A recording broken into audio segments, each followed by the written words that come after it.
Medina শরীফে থাকার পরে ইয়ামান দেশে ফিরে যাবেন, ইয়ামান দেশে চলে যাবেন।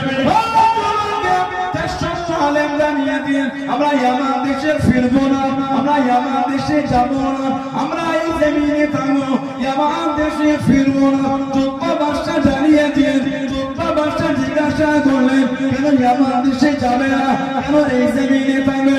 400 জন আলেম জানিয়ে দিয়ে ও চোদ্দ বাদশা, আমরা আসমানি কিতাব পড়ে জানতে পেরে গিয়েছি, আমরা বুঝতে পেরে গিয়েছি আখিরি নবী শেষ নবী হযরত মুহাম্মদ সাল্লাল্লাহু আলাইহি ওয়াসাল্লাম তিনি এই জমিনে আসবেন, তিনি এই জমিনে আসবেন।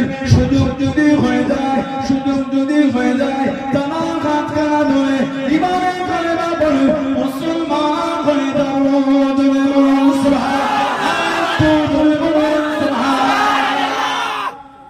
যদি আল্লাহ সুযোগ করে দেয় আখিরি নবীর হাতটা ধরে কালেমা পড়ে মুসলমান হন। খবর পেয়েছি আসমানি কিতাব থেকে আখিরি নবী এই ইয়াসরিব বা ইয়াসরা, মদিনা শরীফের পুরাতন নাম হলো ইয়াসরিব বা ইয়াসরা, সাইলাবের জায়গা। এই জমিনে আখিরি নবী আসবে, আমরা এই জমিন ছেড়ে যাব না। আপনি যদি আমাদের জানও মেরে দেন এই জমিন ছাড়ব না। আখিরি নবীর দিদার করব, আখিরি নবী দিদার লব মোলাকাত। তিনি জবাব দিচ্ছেন তোমরা আখিরি নবীকে দেখতে টানা হাত ধরে মুসলমান হবে, এ শর্তি আমার জাগে না, আমিও ইয়ামান দেশে ফিরবো না। কিতাব এসেছে উনি ছিলেন নবী মুসা আলাইহিস সালামের উম্মত। তখন ঈসা আলাইহিস সালাম আসেন, ঈসা নবী আমার নবী আসার 500 বছর আগে এসেছে। কি ব্যাপার বলেন তো?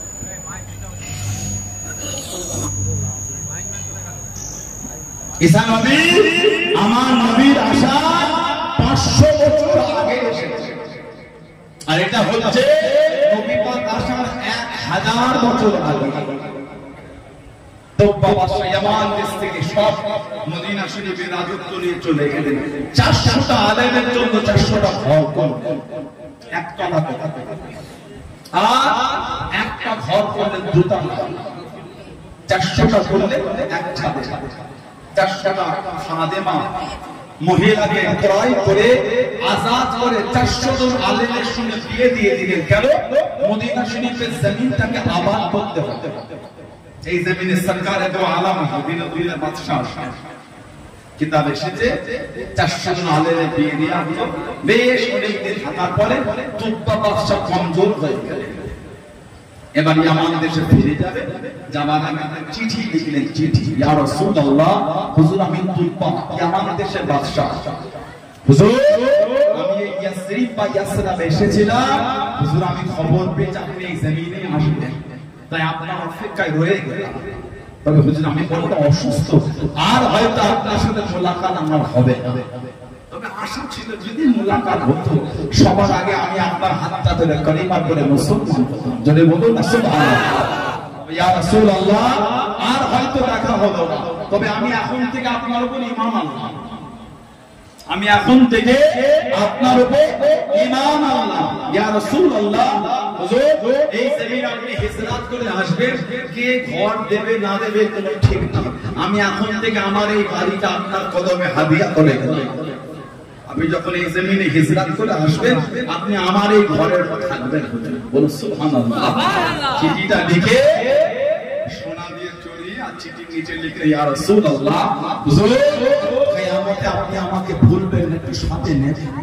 কিতাবে এসে আল্লাহ রাসূল বলেছেন তোমরা তুব্বাকে তো গাল দিও না, লা তাসাব্বু তুব্বা, তোমরা তুব্বাকে গালি দিও না। কিতাবে এসেছে ওই চিঠিটা একজন আলেমকে উনি দেখে ওনার হাতে দিয়ে দিলেন, এই চিঠিটা আপনি রাখেন, আমি আপনাকে ওসিয়ত করছি আপনি যদি নবী পাকের সাথে জিয়ারত করতে পারেন নবীর হাতে এই চিঠিটা পৌঁছান, আর যদি আপনি নবী পাকের সাথে জিয়ারত না হয় আপনি আপনার আওলাদকে ওসিয়ত করবেন, সেটা তো নবীকে আর আওলাদকে বলে দেবে সে যদি নবীর দিদার না পায় তার আওলাদকে যেন ওসিয়ত করে যায়, এই চিঠি যেন আমার নবীর কাছে পৌঁছে যায়। তুব্বাই আউয়াল ইয়ামান দেশের বাদশা চিঠি লিখে দিয়ে ইয়ামানে চলে গেলেন।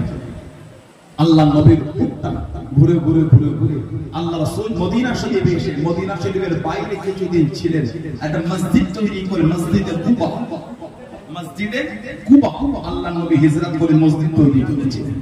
নবী পাক মদিনা শরীফে আসলে সবাই নবীকে বলে, হুজুর আমার ঘরে ওঠেন, আমার ঘরে ওঠেন।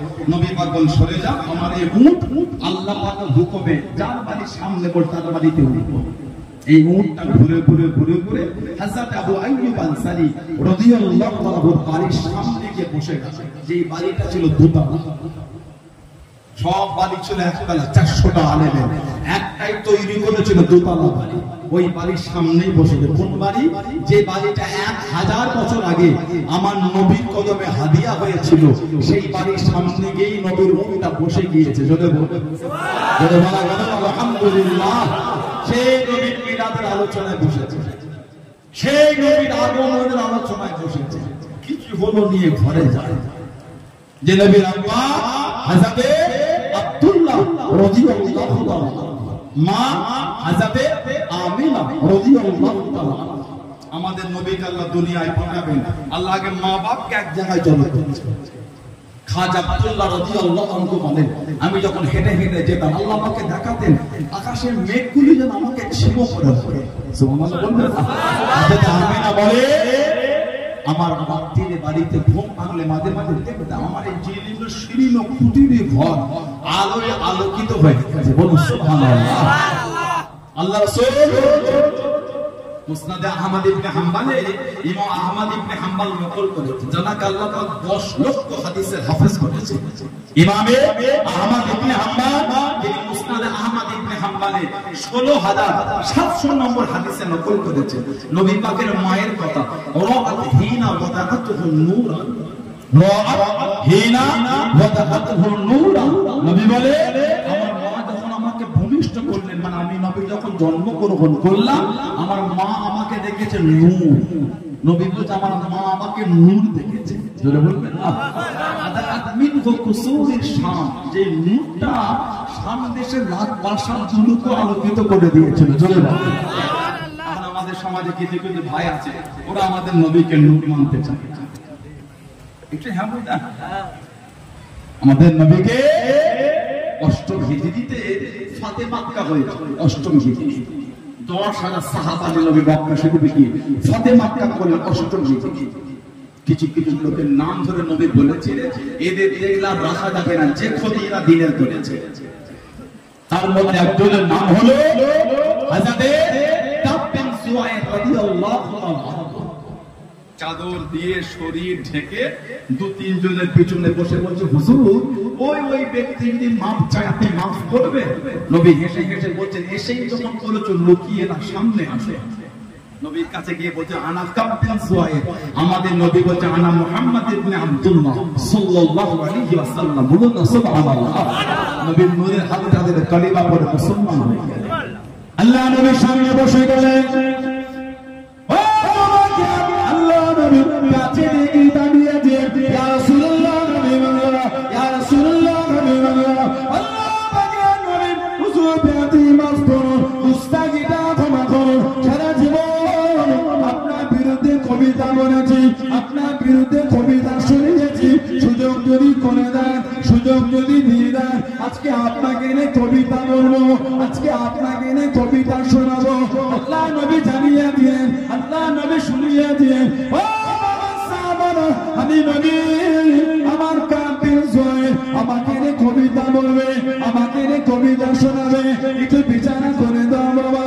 আল্লাহ নবী সাহাবা বিচারা করে দেন, আল্লাহ নবী জানিয়ে দিয়েন, আল্লাহ নবী শুনিয়ে দিয়েন। ও বাবা কাবিল জয় রাদিয়াল্লাহু তাআলা, কবিতা বলো বাবা, কবিতা বলো বাবা, কবিতা শোনাও বাবা। হযরত কাবিল জয় রাদিয়াল্লাহু তাআলা আল্লাহ নবীর সামনে দাঁড়িয়ে গেলেন। কবিতা পড়তে পড়তে, কবিতা শোনাতে শোনাতে, কবিতা বলতে বলতে আল্লাহ নবী থেকে তাকিয়ে তাকিয়ে জানিয়েছেন, ইয়া রাসূলুল্লাহ, ইয়া রাসূলুল্লাহ, আল্লাহ পাকের নবী হুজুর বেয়াদবি মাফ করুন, মুস্তাগিটা ক্ষমা করুন। ইন্না রাসূলাল্লাহ নূরুন, ইয়া রাসূলুল্লাহ, ইয়া রাসূলুল্লাহ, আল্লাহ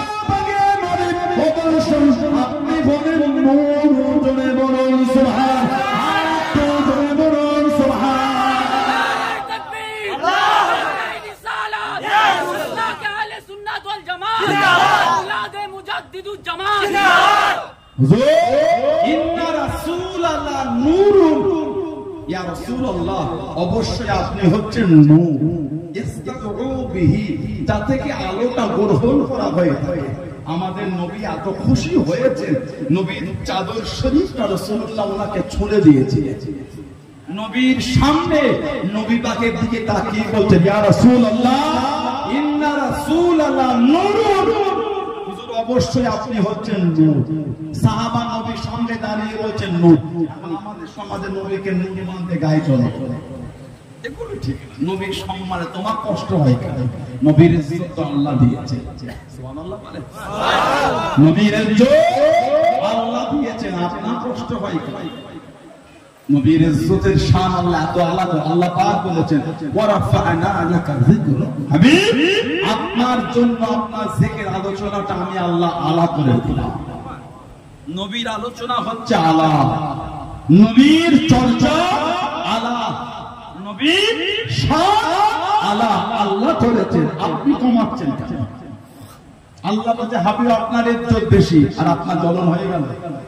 নবীর মা বলেছে রাতিহিনা ওয়াদাতুহু নূরা, নবী যখন জন্মগ্রহণ করছে নবীর মা আমাদের নবীকে নূর দেখেছেন, নূর। আদাত মিনহু কুসুরি শাম, নূরের ঝলক এত বেশি, হাজার হাজার মাইল দূরে শাম, সেই শাম দেশের রাজপ্রাসাদগুলো, বড় বড় অট্টালিকাগুলো আলোকিত হয়ে গেছে। সেই নবীর আগমন, সেই নবীর ভালোবাসা। এসে বসেছেন কষ্ট করে, এই গরমে কাজ কাম দোকান পাট সব বন্ধ করে ছেড়ে এসেছেন, কিছু বলনি বাড়ি যান, শুধু নবীর দুটো কথা শুনে চলে গেলেন। আমাদের সমাজে শোনার লোকটা বেশি, মানার লোকটা কম। সবাই দাবি করে কিন্তু মানে। শুক্রবারে মসজিদে জায়গা হয় না, কথা বলে না, শুক্রবারে মসজিদে জায়গা হয় না, এত ভিড়। ওটা হচ্ছে দাবি করা। ফজর, যোহর, আসর, মাগরিব, এশা, তখন গেলে বুঝবেন মানার লোক কটা। 500, 700, 200, 400, 1000, 1500 গ্রামের মসজিদে যদি ফজরের সময় ইমামকে অপেক্ষা করতে হয়, দুজন এলে জামাত করি, এর থেকে লজ্জা আমাদের জীবন আর কিছু নাই। বলেন কথা ঠিক বলছে না? একটা হাজার ঘরের গ্রামের মসজিদে যদি ফজরে 100-2 লোক না নামাজে আসে, সেখানে মুখ দেখাবো কি করে? কম করে 200 লোক আসে হাজার গ্রামের মসজিদে। এই গ্রামে 1000টা বাড়ি, 1000টা পুরুষ, বড় বড় সবার লোক, সেই মসজিদে যদি 200 জন লোক ফজরে না আসে, এ লজ্জার মুখ দেখাবার আমাদের সমাজে জায়গা নাই। গজব কেন হবে না আপনি বলেন? গজব কেন হবে না বলেন? জোহরে আমাদের মসজিদে হাফ কাতা, কষ্টের কথা কাকে বলবেন আপনি? আসরে আমাদের সমাজের মসজিদে 1 কাতা, মাগরিবে 1 কাতা 1.5 কাতা, এশা আবার হাফ কাতা। বলেন ঠিক বলছি না ভুল বলছি? ফজরে 4 জন 5 জন 7 জন 3 জন 2 জন, কথা বলে না? লা হাওলা ওয়ালা কুওয়াতা ইল্লা বিল্লাহ। তাহলে আস্তাগফিরুল্লাহ, আমি এটা বোঝাচ্ছি না ঘরে নামাজ পড়লে ওটা নামাজ নয়, ভুল মনে করবেন না। মসজিদ থেকে বাড়িটা দূরে, সব সময় সবার শরীর সুস্থ থাকে না। 5 দিনের একদিন ঘরে করে নিলেন, আবার 4 দিন মসজিদে আসলো, আলহামদুলিল্লাহ। কিন্তু আমাদের সমাজের মানুষ তো নামাজই পড়ে না। নামাজ পড়াটাকে লোক এখন জুলুম মনে করে নিয়েছে। ইবাদত, বন্দেগী, তাসবিহ, তেলাওয়াত, জিকির, আজকার, এগুলি মানুষ জুলুম মনে করেছে, জুলুম। ওই নামাজ পড়িস নি, শরীরটা খারাপ, শরীর খারাপ। দোকান খুললে কি করে? শরীর খারাপ। রিজিক কে দিল? রিজিক কে দিছে? কে দিল? এখন আল্লাহর কিছু বলিনি আমরা। ঘুম থেকে ওঠা থেকে ঘুমানো পর্যন্ত একবারও ওয়াক্তের নামাজ পড়েন, ব্যবসা কিন্তু চলছে। আল্লাহ পাক ভালোবেসে মাল দিয়েই যাচ্ছেন, কিন্তু ইবাদত হচ্ছে না। ঘুম থেকে উঠে ফোনটা খুলে একবার চক্কর মেরে খবর আজকে কি আছে, কথা বলে না? ঘুম থেকে উঠে যে ওনার মনে হলো না একটা সূরা আমি একটু পড়ি, ভালোবাসি নবীর প্রেমে একটু দরুদ শরীফ পড়ি, ও মনে হয় না। উনি ফোন করে দেখলাম খবরটা কি আছে, দোকানে বসে একটু ঝাঁটপাট দিয়ে কায়দা করে বসে পাখাটা চালিয়ে নেটটা চালু করে দেখে নিলে খেলার স্কোরটা কি চলছে। কথা বলে না, রাত 12টার সময় এই আইপিএল খেলা দেখছে, নিচুই টাওয়ার আসে না, বাড়ির ছাদে অন্ধকার উঠে পড়েছে। যে সিঁড়ি বেয়ে উঠেছে, ওই সিঁড়ি নোংরা ময়লা পেরেক কলা, ওই কাঠে পেরেক লাগানো ওই পরে আছে, একটু পাটা এদিক ওদিক করলে পেরেকে পাপ হয়, কোনো জ্ঞান না, ও খেলার বেহুশে উঠছে। সে দোতলার মাথায় একা উঠে রাত 12টা আইপিএল খেলা, কিচ্ছু কষ্ট হচ্ছে না। রাত 12টার সময় উঠে তাহাজ্জুদের 2 রাকাত 4 রাকাত 6 রাকাত নামাজ পড়তে আমাদের জ্বর মনে হয়। কথা বলে না, একটু হ্যাঁ বলেন। 3:30 অব্দি ফোনে ফেসবুক চালায়, গান দেখে, কিচ্ছু মনে হয় না। আর আধ ঘন্টা জাগলে ফজরের আযান, তখনই ঘুম পেয়ে যায়। নাউজুবিল্লাহ বলেন, আস্তাগফিরুল্লাহ বলেন, গজব কেন হবে না বলেন। জানবে আল্লাহ ছাড় দেন, ছেড়ে দেন না। আল্লাহ ছাড় দেন, ছেড়ে দেন না। আল্লাহ পাকের দরবারে দিতেও যেমন সময় লাগে না, নিতেও সময় লাগে না। সঙ্গে সঙ্গে খয়াল হয়ে যাবে। আল্লাহ হুকুম করবেন, সঙ্গে সঙ্গে হয়ে যাবে। আল্লাহ পাক যেমন আপনাকে অর্থ দিয়েছে, দিতেও সময় লাগে না, আপনার হাত থেকে অর্থটা আল্লাহ পাকের দরবারে নিয়ে আসার সময় লাগবে না। আজকে আপনি আমি, কালকে ভিখারি, কালকে ভিখারি ছিলে, আজকে আমি, কে করবে? বলে মন ঠিক করে নামাজি হয়ে যান, নামাজি হয়ে যান, নামাজি হয়ে যান। নবীর আদর্শ নিয়ে ঘরে ঘরে যদি কিছু নিতেই না পারলাম, এত কষ্ট করে বসে তো জীবন সার্থক নিয়েছেন তো সাহাবা, ওই জন্যই তো তারা সাহাবা। সুবহানাল্লাহ। আমার নবীর একটা সাহাবী ছিলেন, ওনার নাম ছিল হযরত আবু বসির। হযরত আবু বসির রাদিয়াল্লাহু তাআলা আনহু, আমার নবীর ভালোবাসার সাহাবী, জানার হাতে আর পায়ে কাফেররা শিকল দিয়ে, চেন দিয়ে ওনাকে বেঁধে রাখতো। মক্কা শরীফে ওনাকে শিকল দিয়ে বেঁধে রাখা হতো। কেন? উনি মুসলমান হয়ে গেছে। হযরত আবু বসির কিতাব এসেছে, যিনি মক্কা শরীফ থেকে এই শিকলটা ছুটিয়ে ছুটে ছুটে ছুটে ছুটে কিছুটা রাস্তা হেঁটে হেঁটে আবার কাউকে দাঁড় করি, কারো উঠের পিঠে চেপে আবার ছুটে ছুটে আমার নবীর কাছে চলে গিয়েছিলেন। যে রাস্তা দিয়ে উনি হেঁটে হেঁটে মদিনা শরীফে ঢুকেছিলেন, গোটা রাস্তায় খালি রক্ত ঝরেছে। হযরত আবু বসির আমার রাসূলের সাহাবী, সাহাবাদের জীবনী বললে বুক ফেটে যাবে, সাহাবাদের জীবনী বললে বুকটা ফেটে যাবে। কি মানা বলে। ষষ্ঠ হিজরি সুলহ হুদায়বিয়ার পরে এসেছে।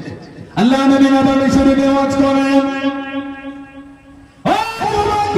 আল্লাহ নবী সাহাবাদের বয়ান করেন, আল্লাহ নবী জানিয়ে দিয়েন, আল্লাহ নবী শুনিয়ে দিয়েন, আমি নবী গতকাল স্বপ্নের মধ্যে দেখতে পেলাম, খবরের মধ্যে দেখতে পেলাম, আমি নবী আল্লাহ পাকের কাবা শরীফ তওয়াফ করি, আল্লাহ পাকের কাবা শরীফ তওয়াফ করি। নবীদের স্বপ্ন হলো সত্যি, নবীদের স্বপ্ন হলো সত্যি।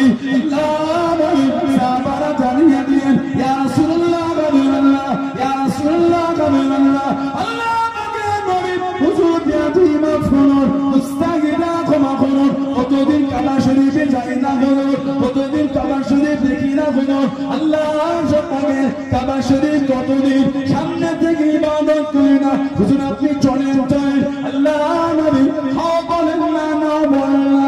সাহাবাদের মুখে মুখে, সাহাবাদের মুখে মুখে, সাহাবাদের কানে খবর খানা ছড়িয়ে গেল।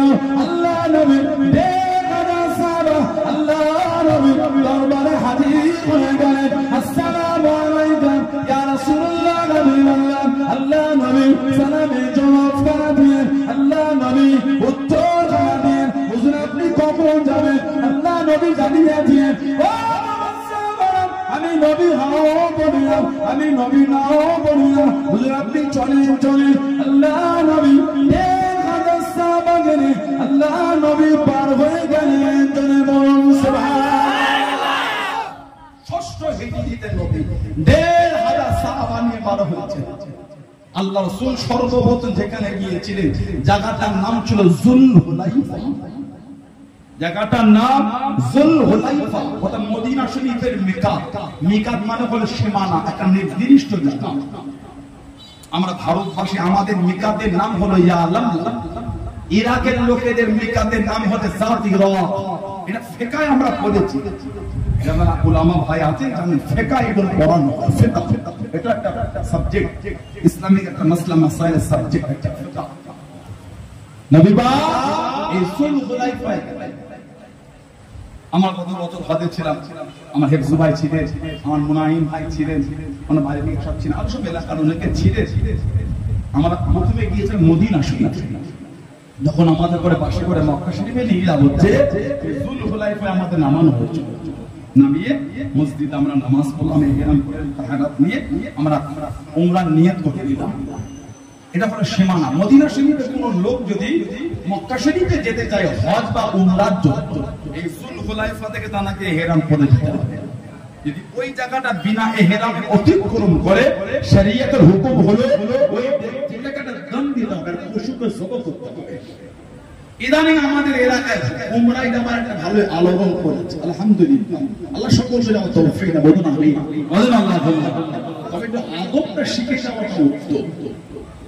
ওখানে ভাববে না বাজার বেড়ে বাজারও হতো মোল্লাপুর 9 নম্বর ওই বেশি মনে করুন, সূর্য বেড়ে মনে করুন যে শহরে আপনি যাচ্ছেন, ওই শহরের কসমটা আল্লাহ খেয়েছে।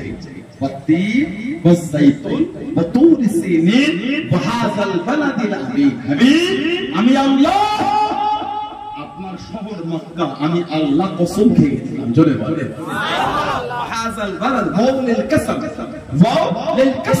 আল্লাহ, মক্কা শরীফের কসম আমার আল্লাহ খেয়েছেন। কেন?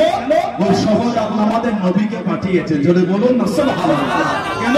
ওই শহর আল্লাহ কাবা শরীফ বানিয়েছেন। জোরে বলুন না সুবহানাল্লাহ। আমাদের এলাকায় কিন্তু হাজি আছে, উমরা করে এসে গ্রামে চা খেতে খেতে গল্প করতে করতে বলে ফেলে সবই ঠিক আছে, তবে জুতোটা চুরি হয়ে গেল। এমন কথাবার্তা মাঝে মাঝে কানে আসে না, বলে উমরা থেকে জুতো চুরি হয়ে গেল। বলতে পারলেন আপনি? এটা আপনার মুখ থেকে বড় হলে শব্দটা। আজকে এত বলি ভাই, এই কি গ্রাম এটা? আনন্দনগর। মেজর হুজুর কেবলার নামের মাদ্রাসা, মুফতি আবু জাফরিয়া মাদ্রাসা। আলহামদুলিল্লাহ। পীরের নামে মাদ্রাসা করে আনন্দনগর এলাকার সম্মান হচ্ছে। এই আনন্দনগরে এই যে বিশ্ব নবী দিবস হচ্ছে, এতগুলি মানুষ আপনারা এসে বসেছে, সেখানে সেখানে জুতোগুলো খুলে বসেছে, এখনো 1 ঘন্টা হয়। গিয়ে দেখেন আপনার জুতোটা 1 হাত 1.5 হাত এদিক ওদিক হয়ে গেছে। ঠিক না? ঠিক বলছি? আপনারা কিন্তু যাওয়া আসা করছেন না, ওই খুলে এসে বসেছে, ওই বসে আছেন। মক্কা শরীফে প্রতিটা মুহূর্তে হাজার হাজার মানুষ এক্সিট আর এন্ট্রি, বাহির আর প্রবেশ। উনি চিহ্নটা নিয়ে ওই কাবা শরীফের দরজার পাশে রেখে চলে গেল ভিতরে। তাওয়াফ করে মাকাম ইব্রাহিমে নামাজ পড়ে, আবার জামজাম পান করে, সাফা মারওয়া সাই করে, সেই 3 ঘন্টা পরে এসে দেখছে ও জুতো পাবে বলে মনে হয়। আপনি রাখবেন, আমি রাখবো, ইনি রাখবেন, উনি রাখবেন, উনি রাখবেন, সবাই যদি ওখানে জুতো রাখেন তাহলে তো লোক আর ঢুকতে হবে না জুতোর পাহাড় জন্য। সব হাজিরা যদি বাইরে জুতো রেখে রেখে যায়, লোক আর ওই দরজাতে ঢুকতে হবে না, জুতোই থাকবে। ওই জন্য 1 ঘন্টা 1 ঘন্টা 1.5 ঘন্টা ছাড়া ছাড়া সে দেশের সরকারের তরফ থেকে গাড়ি এসে জুতোগুলোকে তুলে ডাস্টবিনে ফেলে বাইরে ফেলে দেয়। টাকা খরচা করে গেলে ওই তো বাবা 80,000 90,000 1 লাখ টাকার ট্রাভেল এজেন্সি নিয়েছে, আর আমার হাত খরচা গোটা দিন 1.5 লাখের প্যাকেজ। আপনার মনে হয়েছিল এই 1.5 লাখ খরচা করে কাবায় গিয়ে অন্য হাজিদের জুতো চুরি করবে? কি যে বলো বাপ, আমি ওমরাহ থেকে জুতো চুরি করবো? তুই পারলে বলতে। আপনার যদি মনে ধারণা হয় যে আমি অন্য জুতো চুরি করবো না, জামানা এসেছেন তারা 1 লাখ 1.5 লাখ 2 লাখ খরচা করে এসেছে, আমাদের ধারণা হলো কি আপনার জুতো চুরি করে দিল? কথা বলে না একটু হ্যাঁ গো দেন। আপনার যদি মনে হয় জুতো চুরি করবো না, তাদের মনে হলো কি করে আপনার জুতো চুরি করবে? ওই কাকদ্বীপ থেকে যাবার আগে ছেঁড়া পাড়া জুতো কিনেছেন 250 টাকা দিয়ে, ওই জুতো হারিয়েছে কিনা আমাকে গল্প করছে, তো লজ্জাও লাগে না? আপনি জুতোর হিসাব করতে গেছেন, আল্লাহ কাবা দেখতে গেছেন, কিছু যাচ্ছে দেখবেন খালি এয়ারপোর্টে নেমেছে, যেটা 5টা বাঙালি হাজি পেয়েছে, টুকটুক করে চলে গেছে। গল্প করতে করতে গিয়ে প্রথম জিজ্ঞাসা করছে কতক্ষণ নিল আপনাদের? এখনো কাবা শরীফে যাওয়া হয় না, উনি টাকার হিসাব শুরু করে দিয়েছে। আস্তাগফিরুল্লাহ। কাবা শরীফ তওয়াফ করতে করতে, সাফা মারওয়া সাই করতে করতে, দোয়া দুরুদ নাই, কিচ্ছু নাই, 5টা বাঙালি পেয়ে বলে খাওয়া দাওয়া কেমন দিচ্ছে আপনাদের? আমাদের হোটেলটা 2টা করে গেল, খাওয়া দাওয়া ভালো না, কেমন দিচ্ছে আপনাদের? ঘরে এসে ট্রাভেল এজেন্সির সাথে চলছে হাত জুটিয়ে, ওই কেন্দ্রের লোক এসে ওদের কত ভালো খাবার, আমাদের এই দিচ্ছ নাউজুবিল্লাহ পারে। আমি খেতে পান না বুঝি?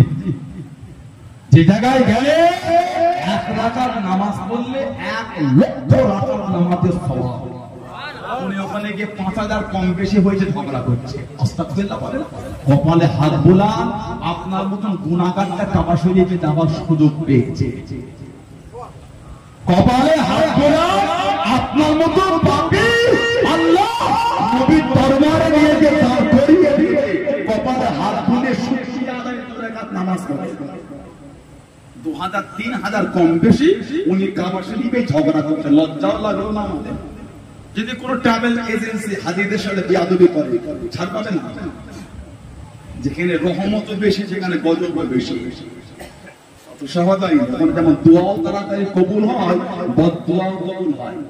হাজিদের বলে নিয়ে যাবে এখান থেকে, আর এয়ারপোর্টে নামিয়ে জুলুম করবে, কোনো ছাড়াছাড়ি জায়গা নাই, আল্লাহর তরফ থেকে তোমার পিতার হয়ে যাবে। নবী পাক 1500 সাহাবা যুলহুলাইফায় নবী পাক নিয়ে ইহরাম পরে কাবা শরীফে যাবে, খবর পেলেন কাফেররা রাস্তা আটকে ঢুকতে দেবে না। নবী পাক রাস্তা চেঞ্জ করে হুদাইবিয়া হয়ে যাচ্ছে, নবীকে হুদাইবিয়ায় দান করবে, ঢুকতে দেব না। কাবা শরীফে আপনার যাওয়া হবে না। আল্লাহ নবী হযরত উসমানকে ডাক দিয়ে দিলেন,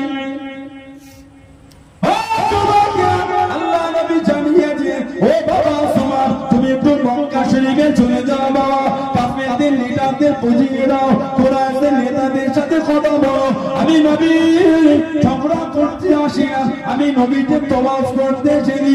হযরত উসমান আল্লাহ নবী জানিয়ে দিয়ে, আল্লাহ নবী শুনিয়ে দিয়ে, ও বাবা উসমান, রাফিকি ফিল জান্নাত, তুমি বলে আল্লাহ পাকের আমার জান্নাতের সাথী, জনে বলুন সুবহানাল্লাহ, আর একটু জনে বলুন। হযরত উসমান, হযরত আবু বকর সিদ্দিক রাদিয়াল্লাহু তাআলা আনহু মক্কা শরীফে ধরা হয়ে গেল, মদিনা শরীফে ধরা হয়ে গেল। হযরত উসমান রাদিয়াল্লাহু তাআলা এত দান করেছেন, এত দান দিয়েছেন, ও যুবক, এই দিন রাতে আল্লাহ রাসূল সাহাবী হযরত আব্দুল্লাহ ইবনে আব্বাস, হযরত আব্দুল্লাহ ইবনে আব্বাস রাদিয়াল্লাহু তাআলা স্বপ্নের মধ্যে দেখতে পেলেন, খবরের মধ্যে দেখতে পেলেন, আল্লাহ নবী সাদা তুর্কি ঘোড়া পিঠে চেপে চেপে আল্লাহ নবী চলে যায়, আল্লাহ নবী চলে যায়। আল্লাহ রাসূল সাহাবী হযরত আব্দুল্লাহ ইবনে আব্বাস আল্লাহ নবী সামনে চলে গেলেন, আল্লাহ নবী কাছে দিকে দাঁড়িয়ে গেলেন, ইয়া রাসূলুল্লাহ হাবিবাল্লাহ, ইয়া রাসূলুল্লাহ হাবিবাল্লাহ, আল্লাহ পাকের নবী হুজুর আপনি একটু দাঁড়িয়ে না, কতদিন আপনাকে দেখিনি, কতদিন আপনার সাথে কথা বলিনি, আপনার জন্য মনটা কাঁদে, আপনার জন্য অন্তর খারাপ কাঁদে, হুজুর আপনি একটু দাঁড়িয়ে না, হুজুর আপনি একটু দাঁড়িয়ে না।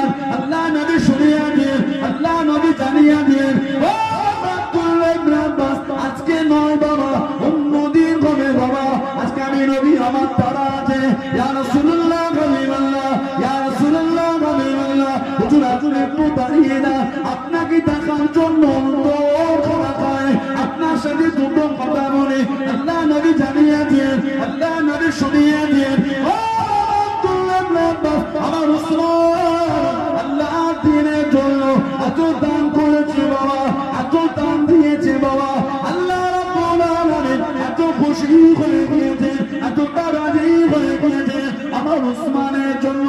আল্লাহ রাব্বুল আলামিন আল্লাহ পাকের জান্নাতে ওলিমার ব্যবস্থাখানা করেছে। আমি নবী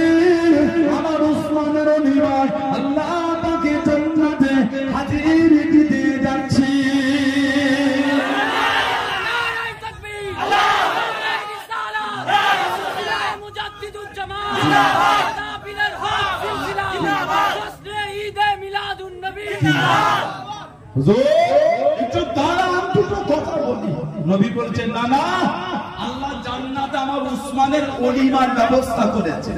আমি নবী আমার উসমানের ওলিমায় আল্লাহর জান্নাতে হাজির দিতে যাচ্ছি। জোরে বলুন সুবহানাল্লাহ। কে হযরত উসমান রাদিয়াল্লাহু আনহু, আল্লাহ রাসূল বলেছেন উসমান তোমার ব্যবহারে আল্লাহর ফেরেশতারা লজ্জা পেয়ে যায়। তোমার ব্যবহারটা তো মধুর, ফেরেশতারাও লজ্জা করে। সুবহানাল্লাহ বলতে কে হযরত উসমান আল্লাহ রাসূল তোমার গায়ের জামাটা খুলে নেবে, গায়ের চোখটা তুমি ততদিন খুলবে না যতদিন তোমার সাথে আমার মোলাকাত না হয়। এই গায়ের জামা খোলা মানে তোমাকে খেলাফতের দায়িত্ব থেকে নামিয়ে, তুমি খেলাফতের দায়িত্ব ছেড়ো না, শহীদ হয়ে যাবে, আমার সাথে মোলাকাত হবে, কিন্তু খেলাফত তুমি ছাড়বে না। কে হযরত উসমান রাদিয়াল্লাহু আনহু, আল্লাহ নবী একজনের জানাজায় গেলেন, খবর পেলেন অমুক ব্যক্তি নবী জানাজায় গিয়েও রাসূলুল্লাহ ফিরে যাচ্ছেন। সাহাবারা বলছেন হুজুর আপনি মাফ চান, কারো জানাজায় গিয়ে আপনি ফিরে যান না কেন হুজুর? নবী পাক বলছেন এই মানুষটা আমার উসমানের সাথে দুশমনি রাখে। যে ব্যক্তি উসমানের সাথে দুশমনি রাখে তার উপর আল্লাহ নারাজ হয়ে যায়। যার উপর আল্লাহ নারাজ তার জানাজা আমি রাসূলুল্লাহ পড়াই কি করে।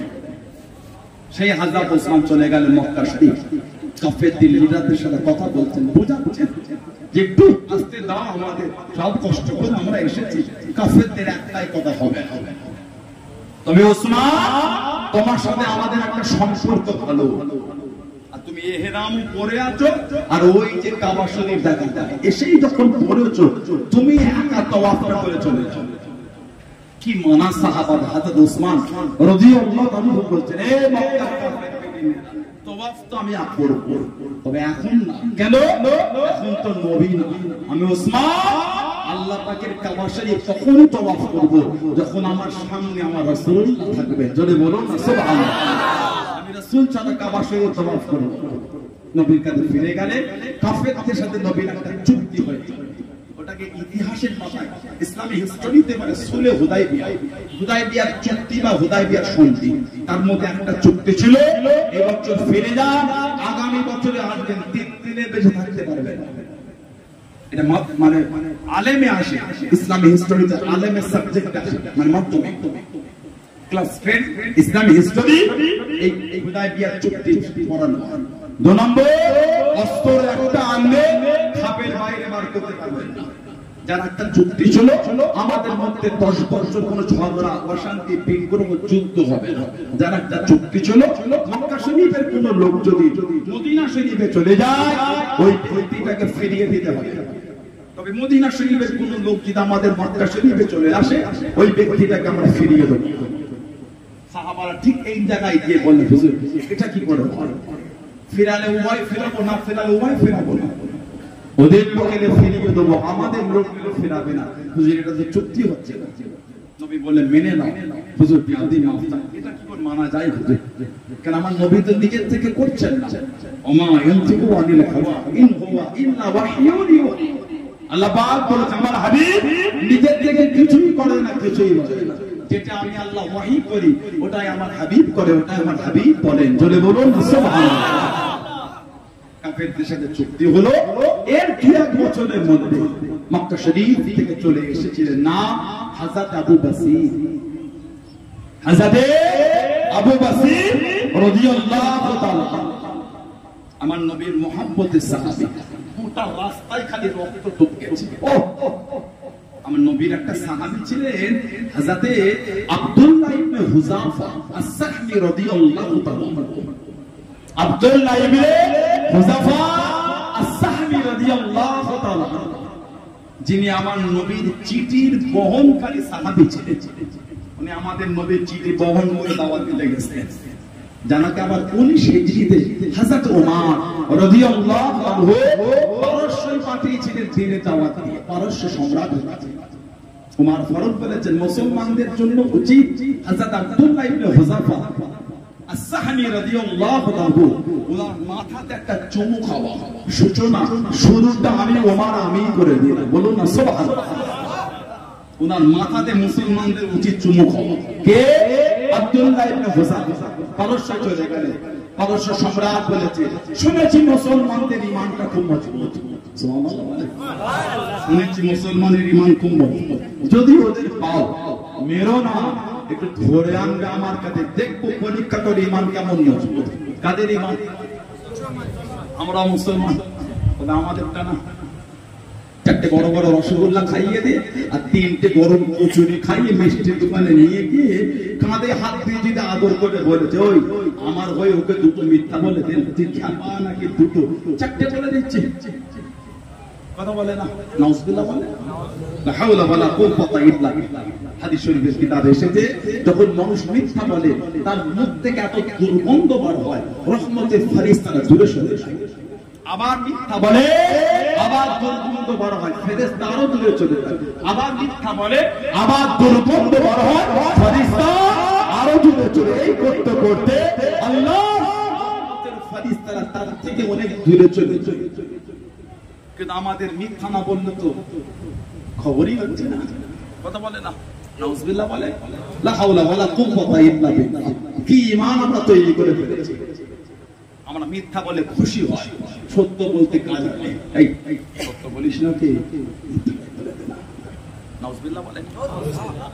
আল্লাহ আল্লাহ রাসূলের ভালোবাসা বলে না, ওটা আল্লাহ আল্লাহ রাসূলকে ধোঁকা দিয়া বলে। ঠিক বলছি না ভুল বলছি? এই জন্য তো দোয়া কবুল হচ্ছে না, এই জন্যই তো দোয়া কবুল হচ্ছে না, ওই জন্যই তো বরকত নাই, ওই জন্যই তো বরকত, ওই জন্যই তো আমাদের সম্মান নাই। আগেকার সমাজে মানুষজন মুসলমানরা রাস্তা দিয়ে সমাজ দিয়ে গেলে লোকে কত সম্মান করত, আজ কেন আমরা আমাদের উসুল থেকে সরে গেছি। শুক্রবার একদিন জুম্মায় মসজিদে ভিড় করাটার নাম মুসলমান, নবীর আদর্শে চলে জীবন তৈরি করাটার নাম হলো মুসলমান।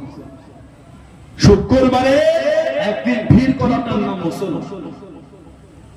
যদি ধরে নিয়ে আসবে মেরো না, শুনেছি মুসলমানদের ঈমান মজবুত। আব্দুল্লাহ ইবনে হুযাফা সাহাবী রাদিয়াল্লাহু আনহু ধরে নিয়ে গেলেন। বাদশা বলে, আব্দুল্লাহ তোমাকে সসম্মানে গার্ড দিয়ে তোমাকে তোমার বাড়িতে পৌঁছে দেব, শর্ত একটা, তোমাকে খ্রিস্টান হতে হবে। জবাব দিচ্ছে, এই পারস্য সম্রাট, শহীদ হয়ে যাব, অন্তর থেকে ঈমানের কালিমাটা মুজবে, বলুন সুবহানাল্লাহ। অনেক মুখের দিকে তাকিয়ে বলে, আব্দুল্লাহ এই যে পারস্য সাম্রাজ্য দেখতে, আমি বাদশা, আমি আর একা বাদশা না, তুমিও বাদশা হয়ে গেলে, আর আমার যে ধন সম্পদ যা আছে ওর অর্ধেকটা তোমার, তুমি খ্রিস্টান হয়ে যাও।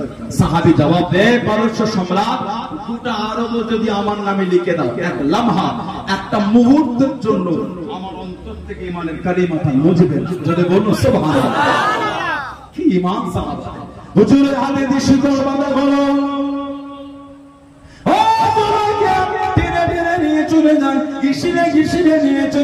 হুজুরের হাতের কাছে তীর মারে, হুজুরের গায়ের কাছে তীর মারে, হুজুরের পায়ের কাছে তীর মারে। হযরত আব্দুল্লাহ ইবনে হুযাফা রাদিয়াল্লাহু তাআলা হুজুরকে ভয় কামাতে পারল না। ও তোমাকে টেনে টেনে একটা বড় কড়া করে নিয়ে গেল, কড়ার মধ্যে তেল টেনে টকবক করে ফুটিয়ে ফুটিয়ে আল্লাহ নবী শুধু সাহাবাকে নিয়ে এসে ওই তেলের মধ্যে ছেড়ে দিল। আল্লাহ নবী শুধু সাহাবা শহীদ হয়ে গেলেন। ইন্না লিল্লাহি ওয়া ইন্না ইলাইহি রাজিউন। হযরত আব্দুল্লাহ ইবনে হুযাফা হুজুরকে জানিয়ে দিয়ে, হে আব্দুল্লাহ ইবনে হুযাফা, এই তেলের মধ্যে ছেড়ে দেবো, এই তেলের মধ্যে নিক্ষেপ করে দেবো, কলেমা খানা ছেড়ে দাও, ইসলাম খানা ছেড়ে দাও।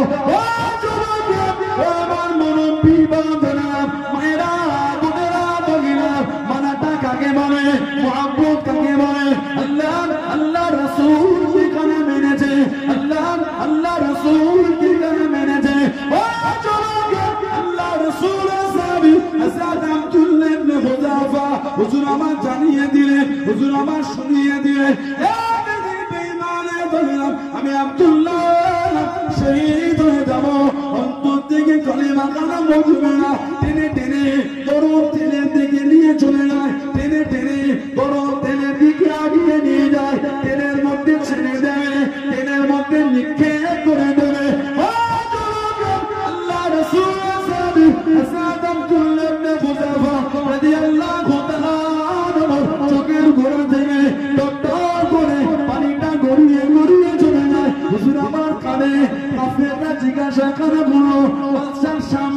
গেল তুমি কি ভয় পেয়ে গিয়েছো ইসলাম খানা ছেড়ে দেবে কলেমা খানা ছেড়ে দেবে হুজুর আমার জানিয়ে দিয়ে হুজুর আমার শুনিয়ে দিয়ে আমি আব্দুল্লাহ ইসলাম খানা ছাড়বো না তুমি কি জন্য তুমি কাঁদো তোমার চোখে কেন পানি ও আল্লাহ রাসূল সাহাবী হযরত আব্দুল্লাহ ইবনে হুযাফা হুজুর আমার জানিয়ে দিয়ে হুজুর আমার শুনিয়ে দিয়ে আল্লাহ রাব্বুল আলামিন আমি আব্দুল্লাহকে একটা জীবন দিয়েছে গরম তেলের মধ্যে ছেড়ে দেবে আমি আব্দুল্লাহ শহীদ হয়ে যাব আমি আব্দুল্লাহ কেন জানি আল্লাহ পাক আমাদের শরীরের মধ্যে এত পশম খানা দিয়েছে আল্লাহ পাক যদি শরীরে পশমের মতো জীবন দিলে আমি আব্দুল্লাহ শরীরে পশমের মতো জীবনগুলোকে বিলীন করে দিলাম আমি আব্দুল্লাহ ইমানের কলেমা মুস্তনা জনে বলুন সুবহানাল্লাহ তুই জনে বলুন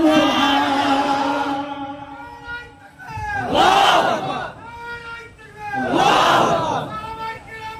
জিন্দাবাদ জিন্দাবাদ জিন্দাবাদ আল্লাহ আলহামদুলিল্লাহ আল্লাহ আমাকে তো একটা জীবন দিয়েছে এখনই তেলে ছাড়বে শহীদ হয়ে যাবে আল্লাহ যদি আমাকে এই শরীরের পশমের মতন অসংখ্য জীবন দিতেন সবই বিলীন করে দিতাম তারপর ইমানের কলেমা অন্তর থেকে মুস্ত না জোরে বলুন সুবহানাল্লাহ পারস্য সম্রাট বলছে আব্দুল্লাহ আমি তোমার কাছে হেরে গেলাম বলো সুবহানাল্লাহ ঈমান সাহাবা আব্দুল্লাহ তোমার কাছে হেরে গেলাম আর পরীক্ষা নেব তবে শর্ত একটা তোমাকে ছেড়ে দাও আরবদের রীতি অনুযায়ী আমার মাথাতে তুমি আমাকে সম্মান করার চুমা খাও হযরত আব্দুল্লাহ ইবনে হুযাফা সাহাবী রাদিয়াল্লাহু আনহু বলছেন চুমা খেতে পারি আমারও শর্ত একটা কি আমাকে একা ছাড়লে হবে না আমার যত সাথী মুসলমান ভাই আছে সবাইকে ছাড়তে হবে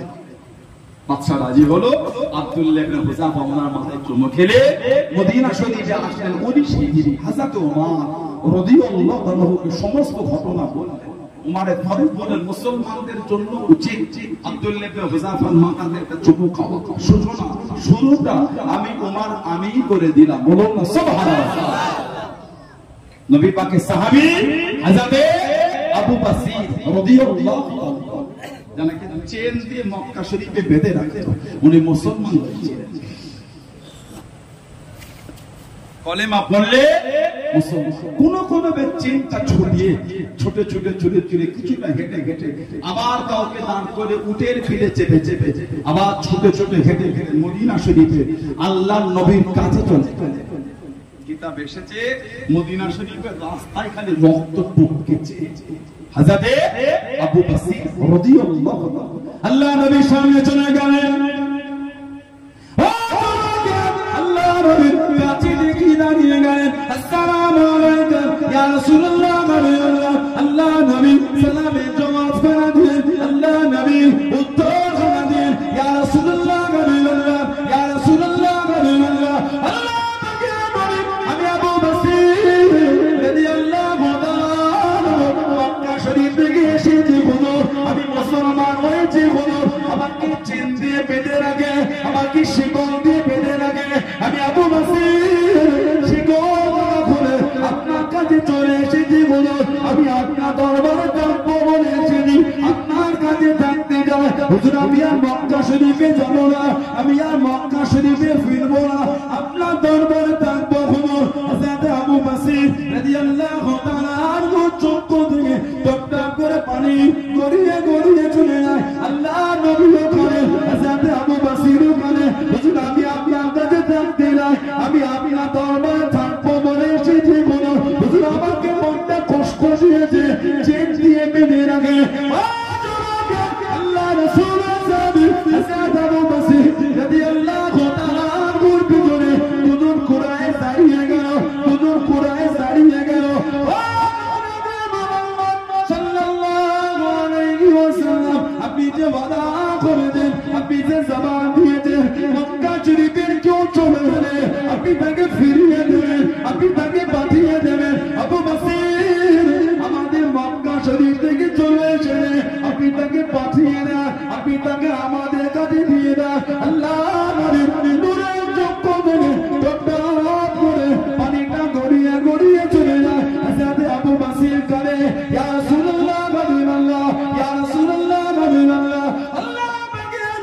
আমি আর মক্কা শরীফে যাব না, আমি সব ছেড়ে চলে এসেছি, আপনার কাছে থাকবো বলে এসেছি, আপনার দরবারে থাকবো বলে এসেছি। হুজুর আমাকে পাঠাবেন না, হুজুর আমাকে পাঠাবেন না।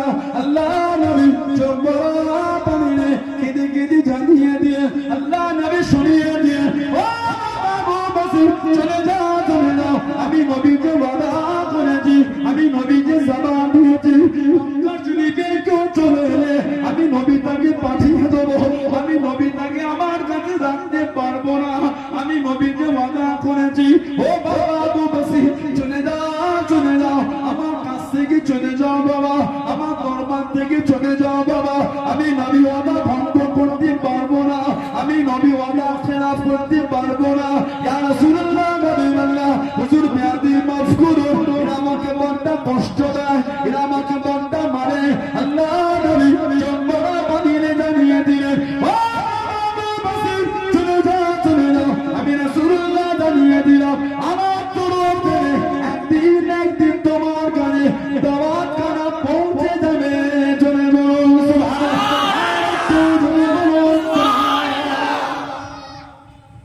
আল্লাহর নবীর কাছে এসে কাঁদছে, হুজুর আমি আবু বসির মক্কা শরীফ থেকে চলে এসেছি, সব ছেড়ে এসেছি হুজুর, আমি আর মক্কায় যাব না। হুজুর আমি আপনার কাছে থাকবো বলেই এসেছি। হুজুর আমাকে চেন দিয়ে শিকল দিয়ে বেঁধে মারে। হুজুর আমি যে মুসলমান, সবে দুটো নবীর সাথে কথা বলেছে, আমার নবীর নূরের চোখ দিয়ে টকটক করে পানি ঝরছে। পিছনে দুজন কুরাইশ এসে দাঁড়িয়ে বলে, হযরত মুহাম্মদ সাল্লাল্লাহু আলাইহি ওয়াসাল্লাম আপনি তো ওয়াদা করেছেন, আপনি তো আমাদের করে জবান দিয়েছেন মক্কা শরীফ থেকে কেউ এলে ফিরিয়ে দেবেন, আপনি একে ফিরিয়ে দেন। আমার নবীর নূরের চোখ দিয়ে টপটপ করে পানি ঝরছে, আর আমার নবী কেঁদে কেঁদে বলছেন, আবু বসির তুমি চলে যাও, আমি রাসূল তোমায় রাখতে পারবো না, আমি রাসূল তোমার আমার কাছে জায়গা দিতে পারবো না, আমি নবী এর সাথে ওয়াদা করে ফেলেছি। হযরত আবু বসির কাঞ্চা বলছে, হুজুর আমাকে আপনি পাঠাবেন না, হুজুর নিয়ত করে এসেছি আমি আপনার কাছে থাকবো, আমাকে বড় কষ্ট দেয়, সব ছেড়ে চলে এসেছি, ছুটে ছুটে ছুটে ছুটে হেঁটে হেঁটে হেঁটে হেঁটে ছুটে ছুটে সেই মক্কা শরীফ থেকে মদিনা শরীফ আপনার কাছে থাকবো বলে এসেছি। আমার নবী কাঁদছেন আর বলছেন, আবু বসির তুমি চলে যাও। বেশ কিছুটা গিয়েছে, আবার নবীর দিকে ফিরে চোখ ভর পানি লেগে, ইয়া রাসূলুল্লাহ হুজুর আমাকে এদের সাথে পাঠাবেন না, হুজুর এরা আমাকে বড় কষ্ট দেয়, ইয়া রাসূলুল্লাহ হুজুর আমাকে বড় মারে, আমি আপনার কাছে থাকবো বলে এসেছি।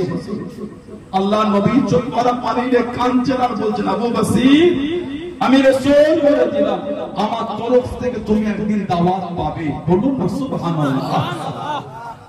নবীর সামনে থেকে যেই আড়াল হয়েছে, আমার নবীর চোখ ভরা পানি রে কাঁদতে কাঁদতে রাসূলুল্লাহ জমিনে বসে গেছে। একটু আগে আসে তো জায়গা থাকলে চেপে চেপে আসে, আমাদের নবী কাঁদতে কাঁদতে জমিনে বসে গেছে। সাহাবারা বলছে, ইয়া রাসূলুল্লাহ হুজুর আমাদের ভাই আবু বসিরকে নিয়ে চলে গেল, হুজুর বাধা দিতে পারলাম না। নবী পাক কাঁদছেন আর বলছেন, আমি রাসূল তো তাদের সাথে ওয়াদা করে রেখেছি, আমি নবী তো ওয়াদা করেছি। হযরত আবু বসির রাদিয়াল্লাহু তাআলা আনহু বেশ কিছুটা হেঁটে গিয়ে যুলহুলাইফার কাছে কাছে গিয়ে বসেছেন, রেস্ট নিচ্ছেন, জিরিয়ে দিয়েছেন, একটু জিরাচ্ছেন। কাফেররা বলে, আবু বসির যে নবীর ভালোবাসা তুমি এত কষ্ট করে এলে, সেই নবীও তোমার জায়গা দিল না, যাকে ভালোবেসে তুমি এলে সেই নবীও তোমার জায়গা দিল না। কি ঈমান আমার নবীর সাহাবাদের, কি ভালোবাসা নবীর সাহাবাদের। হযরত আবু বসির যে মক্কার কাফের, আমার নবীর উপর যা আমার ভালোবাসা ছিল, আমার ভালোবাসাটা আরো বেড়ে গেল। কেন?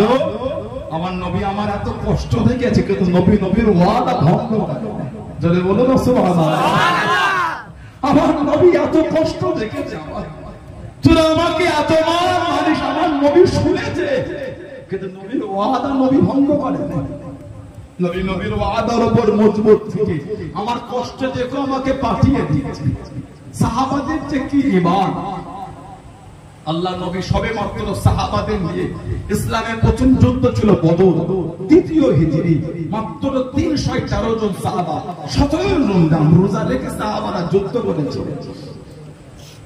14 জন সাহাবা বদরে শহীদ হয়ে গেছিলেন। আল্লাহ রাসূল মদিনা শরীফে এলেন, সাহাবাদের শরীরের রক্ত মাখা, কোন সাহাবার আঙুল নাই, কোথায় হাত কেটে আছে, কার একটা হাত নাই, কার শরীরে তীর লেগেছে, কার শরীরে তলোয়ারের আঘাত, শরীর রক্তাক্ত হয়ে আছে। সাহাবাদের আব্বা মা বিবি ভাই বোন ছেলে মেয়ে বন্ধু আত্মীয় স্বজন সব পথে বসে আছে, এই আসে এই আসে এই আসে। আমার নবীর সাহাবারা সবে নবীর দরবার, আল্লাহ নবীর সাহাবাদের শরীরে সব রক্ত লেগে আছে। জিবরাইল আলাইহিস সালাম আমার নবীর কাছে সালাম দিচ্ছেন, আসসালামু আলাইকা ইয়া রাসূলুল্লাহ হাবিবাল্লাহ। নবী সাল্লামের জবাব, ইয়া রাসূলুল্লাহ, হুজুর আল্লাহ হুকুম পাঠিয়েছেন বনু কুরাইজা ওরা ওয়াদা ভঙ্গ করে চলেছে।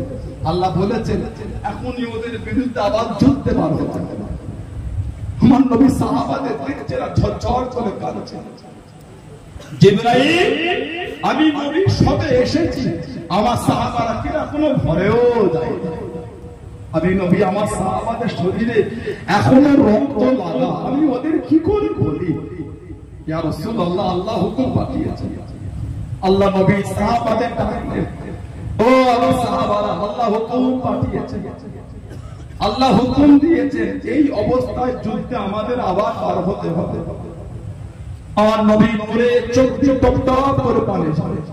নবী পাকের সাহাবারা রক্ত মাখা শরীরে বলছে, ইয়া রাসূলুল্লাহ হাবিবাল্লাহ, হুকুম যদি আল্লাহর হয়, খুশি যদি আল্লাহ আল্লাহর রাসূল হয়ে যায়, হুজুর আমাদের এই অবস্থায় যুদ্ধে পার হতে হুজুর আমাদের কোনো দুঃখ নাই।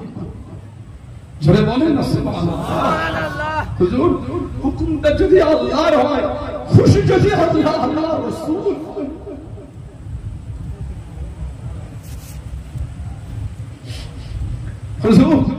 আমাদের শরীরের রক্ত লাগাতো কি হয়েছে, আমাদের শরীরের অঙ্গ কাটাতো কি হয়েছে, হুকুমটা যদি আল্লাহ দিয়ে থাকে, খুশি যদি আল্লাহ হয়, আপনিও হন, হুজুর আমরা এই অবস্থায় পার হয়ে যাবো। হুজুর জোরে বলো সুবহানাল্লাহ।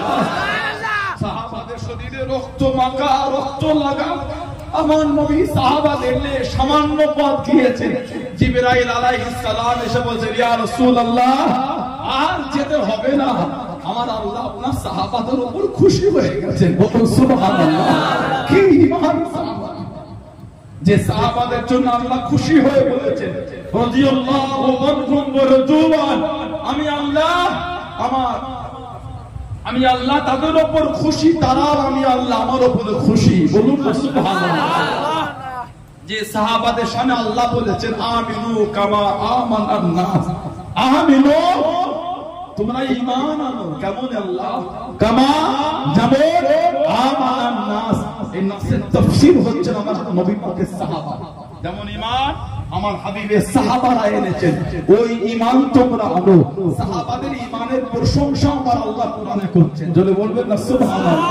সেই সাহাবাদের দিকে হযরত আবু বসির রাদিয়াল্লাহু আনহু, হুজুর তিনজন বসে আছে, দুটো কাফে ওরা এসে আর ব্যাগের ভেতর থেকে খাজুর বার করে খাচ্ছে।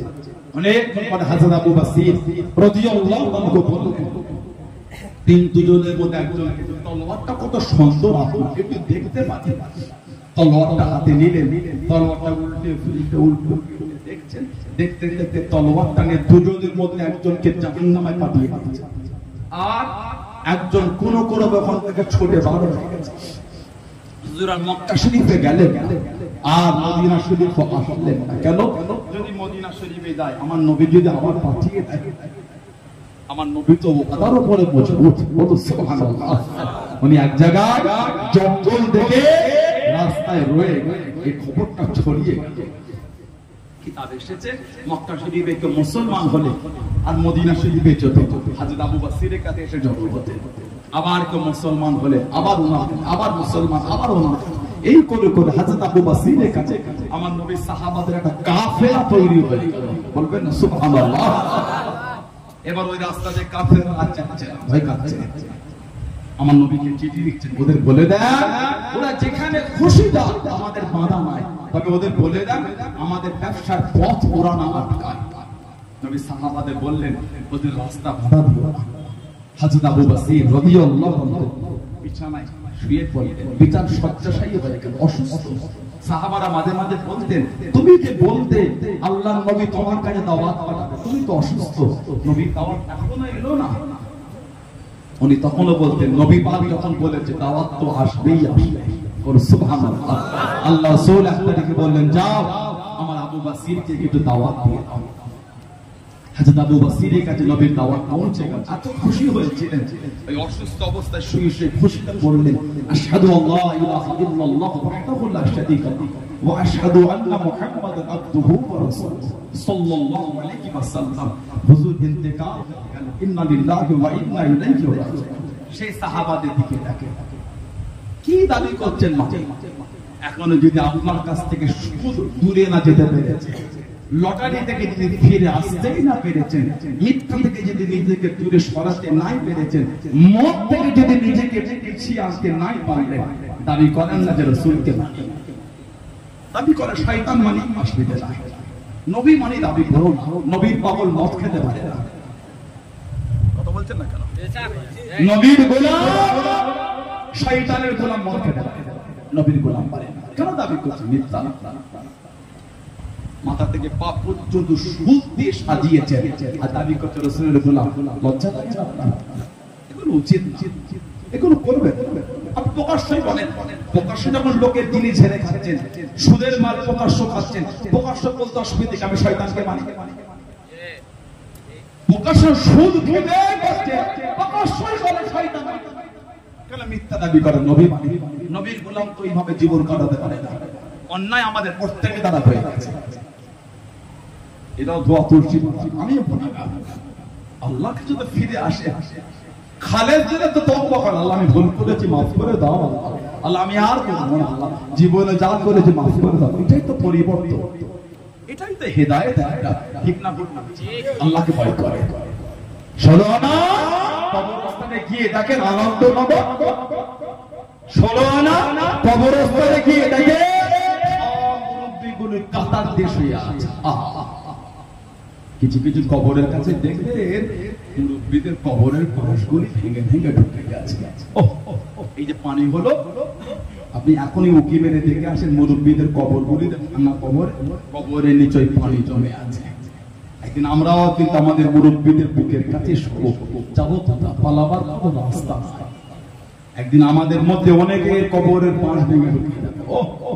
পানি হলে একদিন আমাদের কবরও পানি জমে। ভয় হয় না? সারা জীবন তো এই ঘরের মাইকটা থেকে আওয়াজ শুনলেন অমুকের ছেলে অমুক মারা গেছে, কোনদিন ভেবেছেন একদিন আমাদের নামে হাঁকবে, অন্য লোকে শুনবে? কোনদিন ভেবেছেন? সারাটা জীবন লোকের লাশ কাফন দিয়ে জড়িয়ে নিজে হাতে করে কবরে নামালেন, বিসমিল্লাহ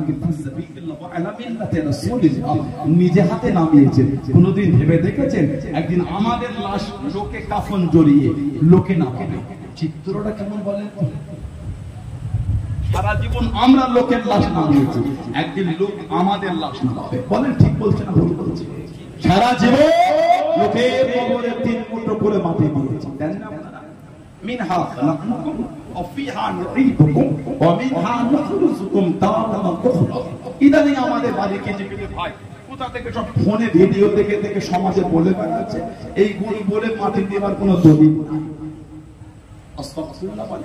কেন ভাই, কেন ঝগড়া করো? তোমাকে কোরআন শরীফ সূরা তাহা 55 নম্বর আয়াত বলে মাটি দিতে ভালো লাগে না? বিসমিল্লাহ বলে দেন, বিসমিল্লাহ বলে দেন। কেন ঝগড়া? উম্মতের মধ্যে কেন ফিতনা? বিসমিল্লাহ বলে দেন। আমি তো একবারও বলিনি বিসমিল্লাহ বলে দিলে গুনাহ হবে। আপনি কেন বলছেন ওটা বলে দিলে গুনাহ হবে? এগুলো তো উচিত। কোরআন শরীফ বলে মাটি দিলে গুনাহ হয়, কে বললাম? এই অভ্যাসগুলি ভালো না, এগুলো ছাড়েন। এই অভ্যাসগুলো খুব নোংরা। পারলে 5 জনকে এক জায়গায় জড় করতে শেখেন, 3 জনকে ভাগ করে দেন। আপনার যে 10 বিসমিল্লাহ বলে কবরে মাটি দেন, একবার আপনাকে মানা করি। কেন বলছেন ওটা বলে দেবার? কিতাব মুসনাদে আহমদ ইবনে হাম্বল মুস্তাদরাকে হাকিম কিতাব সুনানুল কুবরা লিল বাইহাকি আন আবি উমামা রাদিয়াল্লাহু আনহু হযরত আবি উমামা থেকে এসেছে قال لما قضيت ام كلثوم ابنه رسول الله صلى الله عليه وسلم في القبر নবী পাকের মেয়ে হযরত উম্মে কুলসুম রাদিয়াল্লাহু আনহা তাকে যখন কবরে রাখা হলো দাফনের জন্য ফিল কবর قال رسول الله صلى الله عليه وسلم আল্লাহ রাসূল বলেছেন মিনহা খালাকনাকুম ওয়া ফিহা নুঈদুকুম ওয়া মিনহা নুখরিজুকুম তারাতান উখরা নবী পাক নিজে বলেন নবী পাকের মেয়ের কবরের মধ্যে দিয়েছিলেন আরেকটা কিতাব আল্লামা হাফিজ ইবনে কাসির রাহমাতুল্লাহ তার তাফসীরের কিতাবে কোরআন শরীফ সূরা তাহা 55 নম্বর আয়াতে তাফসীর করতে গিয়ে হাদিস এনেছে ফি হাদিসিল্লাযী ফি সুনানের কিতাবে যিকর হয়েছে আন্না রাসূলুল্লাহ সাল্লাল্লাহু আলাইহি ওয়াসাল্লাম হাদারা জানাজা নবী পাক একটা জানাজায় হাজির হলেন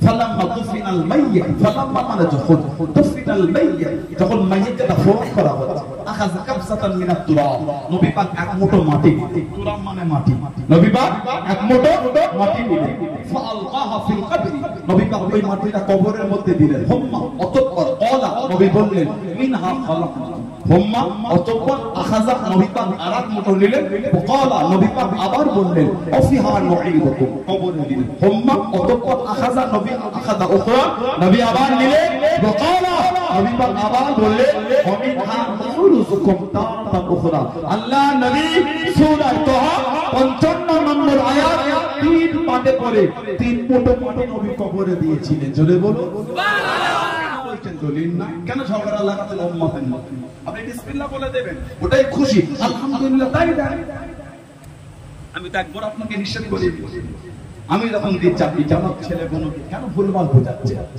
কথা ঠিক না চারটার ভিডিও দেখবেন না চারটার ভিডিও দেখবেন না চারটার ভিডিও শুনবেন এতে অনেক কিছু পাবেন নিজের দেশে নবী দিবসের মাহফিল বেদাত হয়ে যায় আর অন্য দেশে গিয়ে নবী দিবসের মাহফিল যায় না সব ভিডিও পাবে সব ভিডিও আছে নিজের দেশে বিশ্ব নবীর আলোচনা না যায় হয় আর পেলেন আমরা বিদেশে গিয়ে পিছনের দিকাতে মাওলুদুন নবী ওই মাহফিলে তুমি ওয়াজ করতে খুব মজা লাগে না নিজের দেশে সাধারণ লোকগুলোকে কেন ঝগড়া লাগাচ্ছে আপনি ওখানে গিয়ে করে দেন আস্তাগফিরুল্লাহ আমার হিংসা নাই রাগ না আমার বলার উদ্দেশ্য এর আগে নিরীহ সাধারণ গুলোকে বলে কেন মিথ্যার পর ঝগড়া হয়েছে এতদিন ফতোয়া দিলেন কবর জিয়ারত না যায় কদিন আগে সব ওই দেশ থেকে ভিডিও চলে এলো দেখলাম আপনার হেলিকপ্টার করে দল বেঁধে এসে সব কবরের দিকে মুখ করে জিয়ারত করছে ভিডিও দেখেন না আপনারা এতদিন কেন ঝগড়া লাগালে যে কবর জিয়ারত না যায় কবরের দিকে মুখ করা না যায় আসল নিজেরাই কবরের দিকে মুখ করে করছে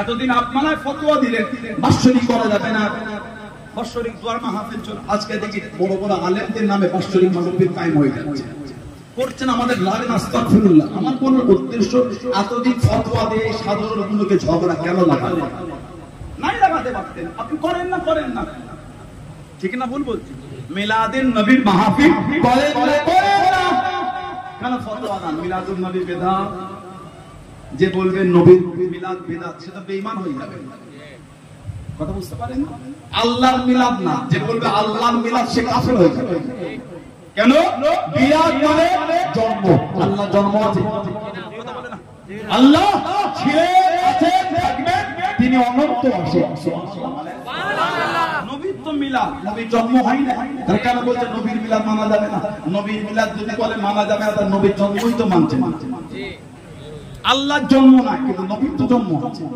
আল্লাহ আমাদের বুঝার তৌফিক দান আল্লাহ আমাদের ফিতনা থেকে দূরে রাখেন বলুন আমিন জোরে বলেন আল্লাহুম্মা আমিন এবার দরুদ শরীফ আল্লাহুম্মা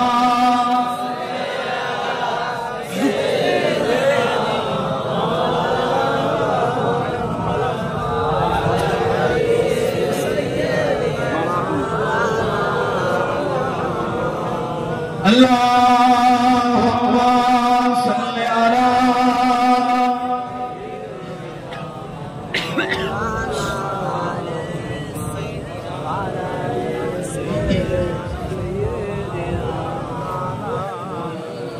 हरबा की तस्वुर में मदीने की गली हो हरबा की तस्वुर में मदीने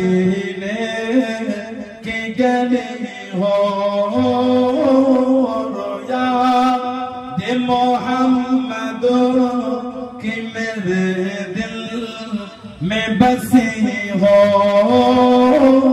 रोया दे मोहम्मद कि मेरे दिल में बसी हो हरवा की तस्वीर में मदीने की गली हो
में बसी हो ला